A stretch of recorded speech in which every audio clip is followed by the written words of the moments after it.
रोज़ा रखने का जो टाइम है, कुरान मुकद्दस में एक चंद ही आयत के बाद आगे एक आयत शरीफ में फरमाया जा रहा है, वकुलू वशरबू हत्ता यतबय्यन लकुमुल खैतुल अबयदु मिनल खैतिल अस्वद मिनल फज्र सुम्मा अतिम्मुस सियाम इलल लैल। फरमाया कि खाओ पियो यहाँ तक के सफेद और स्याह धागा फजर के वक़्त अलग अलग ना हो जाए। सुम्मा अतिम्मुस सियाम इलल लैल, फिर रात तक के लिए रोजा रखें। यहाँ सफेद और स्याह धागा जो है, इसका मतलब क्या है? जब ये आया मुकद्दसा नाज़िल हुई तो एक सहाबी रसूल ने, रात का वक़्त हुआ तो उन्होंने एक स्याह रंग का धागा लिया और एक सफेद रंग का धागा लिया और उसको अपने सिराने के पास रख दिया और तमाम रात वो बार बार सिराना उठा के देखते थे कि क्या ये सफेद और स्याह धागा जो है ये अलग अलग हुए कि नहीं। लेकिन वो क्या अलग होने थे? सुबह हुई तो करीम आका की बारगाह में हाजिर हुए, कहा कि या रसूलल्लाह, अल्लाह का हुक्म है हत्ता यतबय्यना लकुमुल खैतुल अबयद मिनल खैतिल अस्वद मिनल फजर। तो मैंने तो स्याह और सफेद धागा सारी रात मैंने सिराने तले रखा हुआ था और बार बार उसको देखता रहा, ये दोनों धागे कब अलग अलग होंगे, लेकिन वो जैसे मैंने रखे थे वैसे के वैसे रह गए। करीम आका ने इरशाद फरमाया कि मेरे सहाबी, ये स्याह धागा और सफेद धागा वो नहीं जो तूने समझा था, बल्कि स्याह धागे से मुराद रात की तारीकी है और सफेद धागे से मुराद दिन का उजाला है। अब सुबह कब होती है? सुबह की दो किस्में हैं। ये शरई लिहाज से मसला मेरे लिए, आपके लिए, हम सब के लिए समझना जरूरी है। सुबह की दो किस्में, एक सुबह सादिक है और एक सुबह काज़िब है। जब रात की तारीकी छा जाती है तो फिर सुबह के पहले पहल, सुबह से पहले पहल सुबह काज़िब होती है। यूं समझ लें कि जो मुकर्रर करदा टाइम, इत्तिफाकिया कभी मिस्टेक हो जाए तो गलती का इंसान पुतला है, किसी से भी गलती हो सकती है, मगर जो मुकर्रर करदा टाइम हमारा है अज़मतुल इस्लाम इदारे का, हमारे जो अज़ान के टाइम होता है उससे तकरीबन 15-16 मिनट पहले सुबह काज़िब होती है।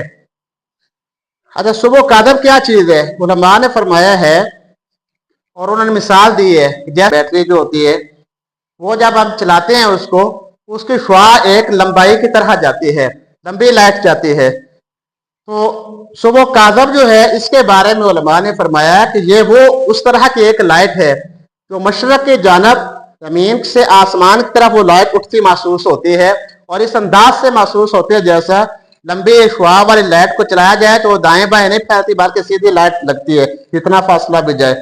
ये मशरक़ की तरफ से ज़मीन से आसमान की तरफ जाती है वो महसूस होती है और आज भी देखा जा सकता है, लेकिन उन इलाकों में जहाँ लाइट वगैरह ना हो फिर पता चलेगा। अच्छा, वो औसतन कोई 12-14 मिनट तक के लिए वो शुआ उसी हालत में रहती है। इस सुबह को सुबह काज़िब कहा जाता है और उसके बाद वही शुआ जो है उसी तरह टिकी रहती है, रुकी रहती है। औसतन 15 मिनटों के बाद वही लाइट जो है वो शिमाल जुनूब इस अंदाज में फैल जाती है, यानी पहले सीधा इस तरह थी आसमान की तरफ, अब वो इस तरह फैल जाती है, यानी जुनूब से शिमाल, शिमाल से जुनूब, इस अंदाज में वो फैलाव शुआ का होता है। जब वो शुआ शिमालन जुनूबन फैलती है उस शुआ को सुबह सादक का नाम दिया गया है, वो है सुबह सादक। अब सुबह काज़िब जो है, जब सुबह काज़िब का वक़्त होता है उस वक़्त आप यकीनी तौर पे सहरी कर सकते हैं, खा पी सकते हैं। जब सुबह काज़िब के बाद सुबह सादक जब होती है, यानी वो शुआ तो शिमालन जुनूबन इस अंदाज में फैलती है, जब वो शुआ फैलती है उस लम्हे अगर आप एक भी घूंट पानी का अपने गले से उतार लेंगे तो आपका रोजा फासद हो जाएगा, रोजा मुकम्मल नहीं है। खुराक का एक भी लुकमा आपने अपने गले से उतार लिया तो आपका रोजा खत्म है, रोजा नहीं रहा। ये मसला मेरा फर्ज है कि मैं मुत्तले करूं और आज कसीर लोग इस मामले में गलतफहमी का शिकार हैं। अज़ान हो रही होती है और लोग खाना खा रहे होते हैं। ये इंतहाई तवज्जो तलब मामला है कि जब अज़ाने, अच्छा फिर दूसरा मसला ये है कि जब सुबह काज़िब होती है उस वक़्त अगर कोई मुअज्जिन अज़ान कहे इसलिए कि ये नमाज फजर के लिए अज़ान पढ़ रहा हो तो ये अज़ान इमाम आज़म अबू हनीफा रहमतुल्लाह तआला अलैह के नज़दीक अदा नहीं हुई बल्कि वाजिबुल इआदा है, यानी सुबह सादक हो जाने के बाद दोबारा अजान पढ़ना वाजिब होगी। और सुबह सादक जब हो जाती है तो उस लम्हे अगर कोई शख्स खाना खा ले, चाहे एक ही लुकमा सही, अजान तो हो जाएगी मगर रोजा नहीं हुआ। यानी सुबह कादम वाले टाइम में खा पी सकते हैं, जो आखिरी लुकमे हैं आपके सुबह सादक से पहले पहल आप मुकम्मल कर चुके हैं, और उस वक्त अगर अजान पढ़ेंगे तो अजान को दोबारा पढ़ना वाजिब होगा।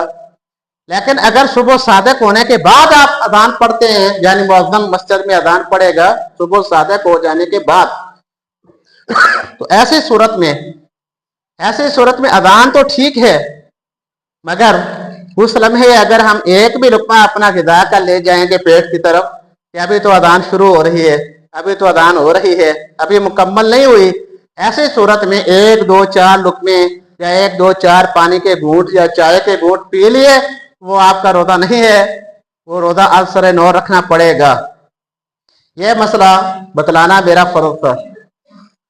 आप सुबह सादक और सुबह कादम की जो टाइमिंग है उसको तलाश करना, इसमें उलमाए कराम के इख्तलाफात हैं। बादों ने कोई टाइम कहा, बाद ने कोई टाइम कहा। हमारे माहौल में भी आप यकीनन देखते रहते हैं कि मुख्तलिफ उलमाए कराम ने अपने अपने हिसाब से टाइम बनाए हुए हैं। मुख्तसर मैं इस बात को इन्हीं लफ्ज़ों पे वाइंड अप करूंगा कि जब यकीनी तौर पे अज़ान फजर नमाज के लिए जो होती है वो टाइम हो गया, उस टाइम से पहले पहल खाना पीना बंद करना लाजमी है, वरना आपका रोजा नहीं होगा। अज़ान फजर का जब टाइम, और अज़ान फजर का टाइम तलाश करने में कोई दुश्वारी नहीं है। आज तो नेट के जरिए भी आप देख सकते हैं कि नमाज फजर का टाइम क्या लिखा हुआ है। जब नमाज फजर का टाइम यूं हो गया, फौरी तौर पे अज़ान फजर का टाइम भी हो गया, और उस लम्हे पर आप एक भी अगर पानी का घूंट या एक भी दर्रा खुराक का पेट की तरफ ले जाएंगे तो आपका रोजा नहीं रहेगा, वो रोजा बातिल हो गया। यूं समझे कि वैसे ही भाई भूखा आप दिन गुजार रहे हैं, रोजा नहीं है आपका। तो ये मसला जो है ध्यान में रखिएगा। मेरा फर्ज था कि आपको मुतले करूं। टाइम जो है वो मुख्तलिफ शाये होते रहते हैं, हर जगह पे शाये होते हैं।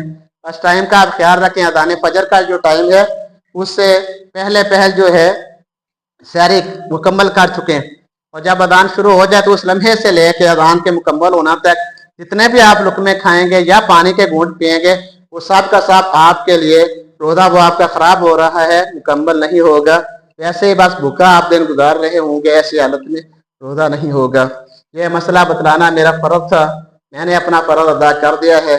आगे अमल करना वो सामीन, हादिरीन और मुताल्लिकीन का काम है। कोई अमल करेगा ठीक है, नहीं करेगा तो उसकी अपनी मर्जी है। अल्लाह ताला मुझे आपको राह हिदायत अता फरमाए, इस्तिकामत अता फरमाए और सही सोच समझ अता फरमाए।